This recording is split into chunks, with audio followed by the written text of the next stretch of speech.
Hi, my name is Danny Jones, and I'm an executive coach with IHI Coaching. Today, I'm going to be talking about some things in my new book called The Loneliness of Leadership. The idea behind the book is that as leaders, we oftentimes find ourselves isolated for a lot of different reasons. In the first half of the book, I'm going to talk about some of these reasons because sometimes we as leaders feel lonely and just think, oh, it's because I'm just not strong enough, or I just need to suck it up and just continue to lead. But the fact of the matter is, the burden that you carry as a leader is so great, depending on your job and depending on what type of leadership you're doing, that you have every right to feel lonely and isolated. But there are two things. One, sometimes being isolated, being lonely, that's just part of the job. You are the one who makes the decisions. The burden of the consequences of your decisions falls with you. And so, yeah, it's lonely, and that's part of it. And the second thing is, sometimes we add to that loneliness by doing things that we really don't need to do, or just not knowing the right way to break free from the loneliness and the isolation. And as far as the loneliness that is inherent with the role of leadership, in the book, we're going to talk about some ways that you can break free from that and help to mitigate that as much as possible. So right now, I want to talk about a few of the factors that can cause loneliness. For some of you, you're going to think, oh yeah, of course, I know this. And others, you might be sitting there wondering, wow, I don't know why I didn't think about this. And of course I feel lonely because of. So the first thing that I want to talk about is the loneliness of decision. So I mentioned that a minute ago, that the decisions oftentimes end up on your desk, and you have to sign or veto whatever the decision is. And that could be a really difficult place to be, and that could be a really lonely place, because depending on your position, depending on the authority that you hold, depending on the people that work for you and how large the company is, you might be making a decision that will be the difference between keeping your employees or having to let somebody go. Your decision may be one that you don't know what's going to happen. The decision may be one that you do know what's going to happen, and it's a matter of having to say goodbye to some of your staff, which can be extremely difficult. And no one else is fully going to understand that weight. And furthermore, when you do have to let those people go, their reaction is going to be directed towards you, the leader. And that can be an extremely lonely place. So the second one is the loneliness of sacrifice. As a leader, you're probably the first one in and the last one out. And because of that, you're going to miss out on a lot of things. Maybe it's a sports game with your children, or a vacation that you and your family want to take together, or a getaway with just you and your significant other. Maybe it's a retreat for the team to bond together that you have to miss out on because you have to be alone at work because there's a problem that you have to deal with because only you can deal with it. That can be a very lonely place, and most people won't fully understand the sacrifice that a leader makes. They think that, oh, I could be a leader, and maybe you could. But part of this book is to help illustrate the sacrifices that leaders make, and the burden and the loneliness that come with the position, in order to give you informed consent before you sign onto a role in leadership. The next one is the loneliness of vision. As a leader, if you don't have a vision for where the company or the organization is going to go, or this next project is going to go, then you're going to end up not getting anywhere. But sometimes you end up being the only one who can fully see that vision. There are stories of well-known visionaries who saw what it was they wanted to accomplish when everybody around them said, no, there's no way. And as a leader, sometimes you have to take that vision and you have to make it the absolute core of who you are, and just forget what everybody else says and charge ahead. And unfortunately, that pioneering position can be extremely lonely. The next one is the loneliness of perception. As a leader, you get to have data and information that other people don't. There was a time where I was leading a team and somebody came up to me and they said they needed to step down and leave the organization because they found out they had a serious health issue. And it was extraordinary. They had asked that I wouldn't share with anybody else, that I just come up with a reason that they left. And it was very difficult because the person became more and more sick and had maintained that they didn't want me to share with anyone why they had left. And for me personally, that was extremely difficult. And as leaders, sometimes we get to hear about the information that others don't. For example, maybe the analysts have come up to you and said, hey, next quarter is going to be awful. And the following quarter, we're going to have to let a lot of people go if things don't happen differently in the next quarter. And you can't cause panic by going around telling everybody, hey, you got to work harder, you're going to get fired. But at the same time, you look at these people and you want to communicate to them, hey, I don't want to leave you high and dry with no job. But that is the reality of what the next season might bring. And that can be a very, very lonely place. Knowing that someone has underperformed to the point where it's time for them to go. I don't know about you, maybe you're fine with it, but in the times of my life that I've had to fire people or let people go, it has been very difficult because if you're on my team, you're on my team. And so that means that I care for you, I care for the well-being of you, and as such, I expect you to perform at an optimal level. And so when the time comes that I do have to let you go, I have concerns. How are you going to take care of yourself and your family? And that's a loneliness factor that I've had to live with in my life. And of course, I have ways to deal with it, but we're going to get to that after I talk about the loneliness of failure. That's a big one. When something goes wrong, and usually indexed to the size of the error is the amount of loneliness that can come with the guilt or the disappointment or whatever emotion that you're feeling. When you have a big idea that you know is just, it's going to succeed, only to find out that it flops on its face.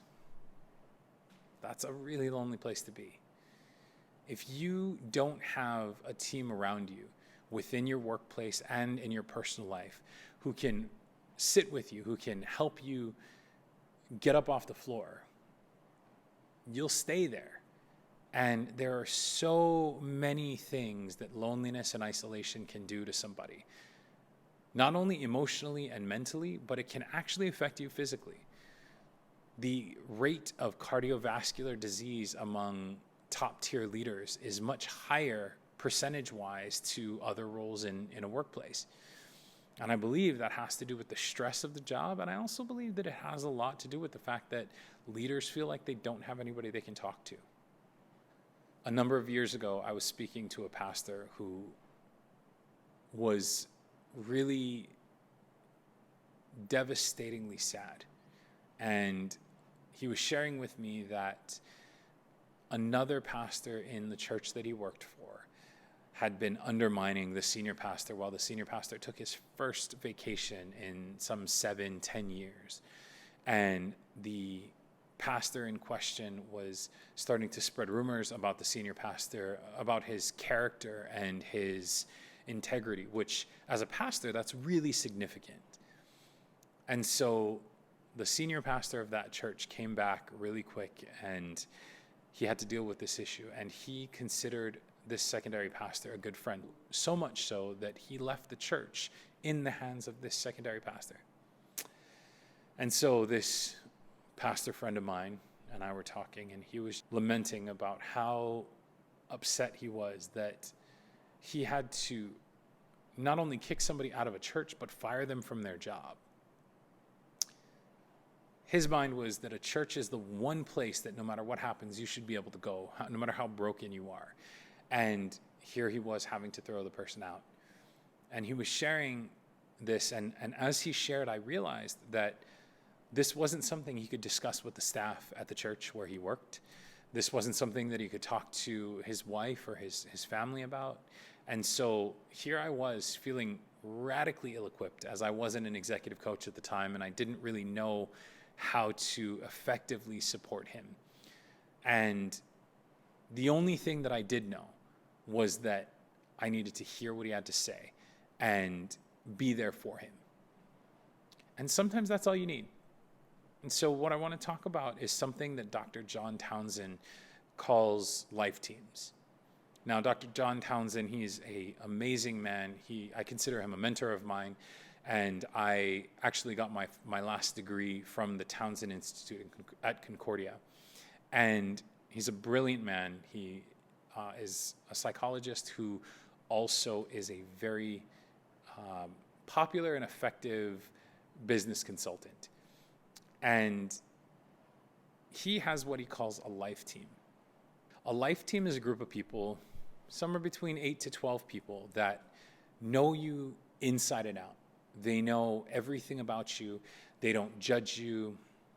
They're able to call you out as necessary, but they do it in a way that's graceful, and they do it from the place of being for you.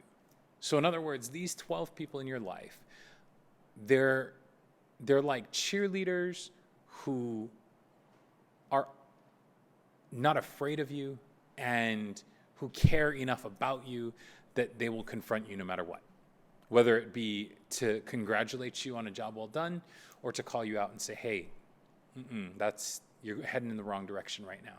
When I say the for you position, it's because, at least for me personally, I have served under a lot of leadership in my family and outside that have sometimes utilized their position to put me down in order to raise themselves up, rather than trying to bring the whole team together and get the whole team to climb up together. A great leader is going to be for you, meaning that they're for you to succeed. They want to see you get through whatever hurdle it is that you have in order to see you accomplish the goal that you set. So a person who's on your life team needs to come from that place of being for you, which means that if you're heading in the wrong direction, they're for you enough to say, hey, that's not it. Or, I hear the story that you just shared, but I'm pretty sure you were wrong in this situation, and you probably need to go and apologize and take responsibility for your actions in the situation at work. They're the ones who are going to say, hey, have you called the person at work who is feeling lonely? Have you been the person in their life? They're also going to be the ones who just randomly reach out because of the fact that you shared openly, because you're unafraid to share with them, that you felt lonely in the past. And now they know, so they'll reach out just to make sure that you know that you're not by yourself. The second thing that I encourage people to have is a professional team. Professional team is similar to a life team. You know, it's a team of people that are of high caliber and high quality, but these people typically understand your professional world very well. Maybe there's some crossover or bleed over between the two groups, but really the specific characteristics of a professional team is they have to know about your work in order to be able to help you professionally speaking. And then your life team doesn't have to know anything about what you do. They may not even know what you do, but they do know how to be there for you, encourage you, and as I said, hold you accountable to your own goals and dreams. Your professional team, people you've probably met at mixers of some sort, you know, networking events, things of the such that will have people in your field. And the next thing that I do, and I always work with people on, is self-care. I really don't like that term because it's become so overused, and yeah, I just don't like it because it's become an excuse to be rude and flake on your responsibilities because I have to take care of myself. And I can't stand that. But I'm talking about real self-care. I'm talking about caring for yourself. You have responsibilities. You have to build relationships as a leader, but you also have to care for yourself. I did a podcast once on putting your own oxygen mask on before securing those around you. And it is a true fact that is universal, in my opinion, that everything you do, you should be considering, is your oxygen mask on first? Are you getting life put into you in order to have something to put out? If you go to work completely drained of your energy, honestly, you're going to be really terrible to be around. And you're not going to benefit those around you. You're not going to lead. You're just going to be there and, in all likelihood, just bark orders. That is going to drastically separate you from those around you. What brings you joy? What brings you happiness? Do you have a hobby? Is there something that when you think about doing it, you're just, I can't wait? And then my next question is, when's the last time you did it? And how often are you doing it? Because we need to take some time to do things that bring us happiness. I remember speaking with someone once who was a very poor leader. And this person told me, make sure you don't question our family how we take all these vacations and we leave all the time because, it's not anybody's business. In that scenario, the family who owned the business were taking vacations while the rest of us who were the low-level workers were having to take temporary layoff because there wasn't enough work and enough money. I'm not asking you to sacrifice your employees and leave when it's inappropriate. But I'm also telling you to find ways to make time to get yourself out of the busyness and the hustle and bustle of the work that you have to do, and separate yourself and put yourself in the place that makes you happy. And I would also say try to find hobbies that are cheap. Golf is cool, but if your company's struggling, golf might not be something that you can do financially. So you want to be financially responsible so that way your employees don't get bitter and cause more of that separation and isolation. But at the same time, you have to find time for yourself. So the next thing about self-care is, when have you gone to pour into yourself? As leaders, we're constantly pouring out and pouring out and pouring out.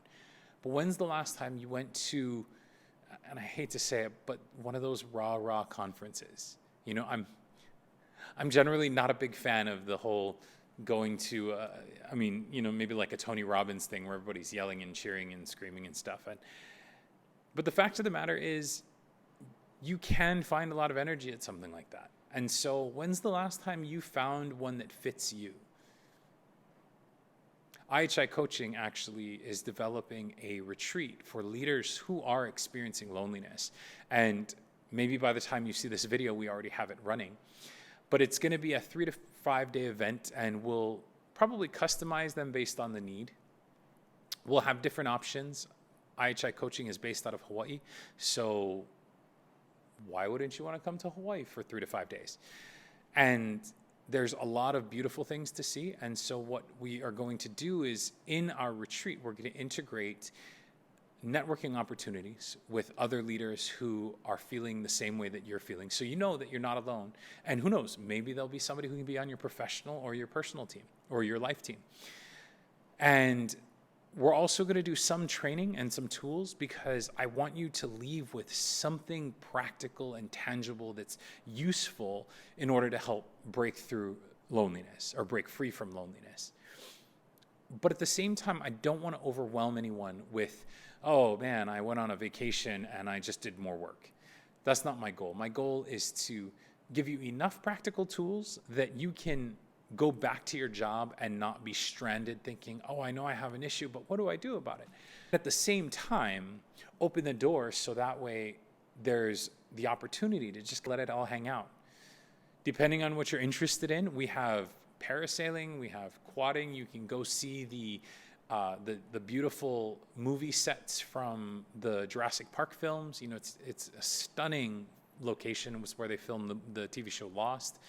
Or also, one of the things that I really want to do with the leaders when they come is work in what we call the lo'i, and that's the taro patch. And so you're going to be shin deep in mud and just digging in the dirt, because there's something significant to being reconnected with the earth. And I don't mean that in some spiritual kind of way, but there's actually studies that show how important it is to reconnect with the physical dirt. And also, taro tastes good. You've probably had taro chips. They're delicious. Poi is something that you could try. And there's hiking into crazy mountains, into beautiful valleys with waterfalls. There's a lot that can be done. And I'm really excited to be developing this. I want to encourage you, if you're a leader who feels lonely, who feels stuck in a rut, I want you to go onto our website, ihicoaching.com, and check it out. I believe that it may be something for you. It may be the break that you need and the opportunity that you need to be able to get out of your head. We go to school, we have on-the-job training, so many hours on how to do our job. But rarely does anybody talk to us about what to do if you're feeling lonely, or if you're feeling stuck, or if you're just feeling completely isolated. And one of the things that we'll talk about is practical tools to develop genuine and meaningful connection with those around you, to the point where it's not weird. Because sometimes trying to be friends with the people at work can feel weird, especially if you're a leader and they're a subordinate. Those are some of the things that we want to cover, and again, give you the opportunity to network with some amazing other leaders. So coming out soon, if it's not out by the time you've seen this video, is The Loneliness of Leadership. And I really hope that if you're stuck and feeling lonely, that this video will have encouraged you enough to take a step outside of your comfort zone and say, hey, I'm going to do something about this. I'm sick and tired of feeling like I'm alone. Because the fact of the matter is, if you work your entire career as an island on your own, you're not going to make it, or you're not going to make it very long. My goal is to give you all the practical tools to be able to lead as long as you have air in your lungs and the desire in your heart to be a leader. So again, my name is Danny Jones, and I'm an executive coach with IHI Coaching. And I hope this video has helped open some doors on some things that you can do, and maybe shown some light on some of the reasons that maybe you're feeling lonely. If you have questions, or if you're interested in learning more about the retreat, please feel free to reach out to us at info@ihicoaching.com, or you can just go on our website, ihicoaching.com, and click on the Contact Us tab and put in your information. I'd also love to hear from you in the comments or on our website. What are some of the things that you're dealing with in your workplace that's weighing you down? And then the second thing is, if you were to come to the retreat that we're developing, or as I said, maybe have already developed by now, what are some of the things that you would want to do or be taught in that time? I want to make sure that we customize the leadership retreats to be exactly what leaders need. Thanks for taking time to watch the video, and I hope that you're finding ways to find connection. My name is Danny Jones, and I am from IHI Coaching. Take care.